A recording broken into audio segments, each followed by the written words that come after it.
Your test is to apply it again and again to the original, with your view of the original to guide you.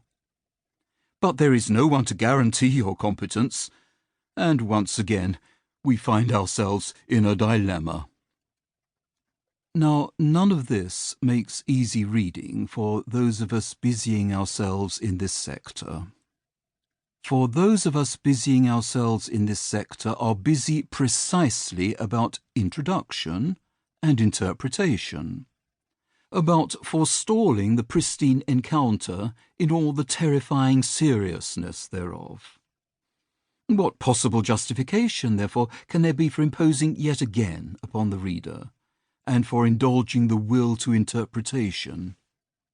The answer, I think, lies in our insisting with as much good faith as we can muster upon the notion that, where Dante is concerned, something must be said.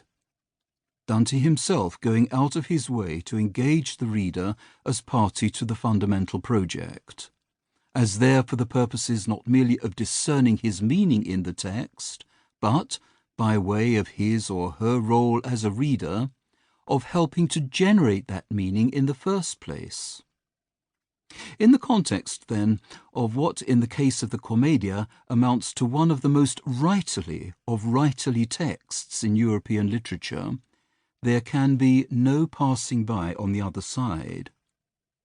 On the contrary, the reader, Dante's ubiquitous lettore, is at every point invited to step up to the mark and to speak on his or her own account to the matter in hand. But with this we are as yet far from home. For having insisted that where Dante is concerned something has to be said, we have now to decide what that something might be, beginning perhaps with what actually matters about him.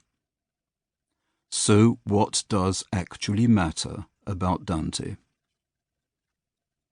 The depth and intensity of his meditation in any number of areas, from theology to philosophy, and from linguistics to literary aesthetics? Most certainly. His power and persuasiveness as a myth-maker, as one proceeding by way of a fiction which is, in truth, no fiction at all, to confirm an ideal trajectory of the spirit. This too. His faith in the image, as distinct from the idea, as that whereby the human situation stands most completely to be contemplated. Absolutely. His fashioning from the as yet youthful Italian language a means of exploring the human situation in the at once sordid and sublime totality thereof. This, to be sure. The resourcefulness and refinement both of the prose and of the metrical period as the hallmark of his consummate craftsmanship. No doubt. But over and beyond these things, and serving the purpose of something greater than any of them, is their commitment to the being and becoming of the otherwise anxious subject, of this or that individual or group of individuals concerned in respect of their properly human presence in the world as creatures of reasonable self-determination. This situation is everywhere discernible in the text, and everywhere decisive for our reading and reception of it. It is discernible in the Vita Nova, where it is a question of right understanding in love, as that whereby the poet stands securely in his own presence, as a maker of verses in the Italian vernacular.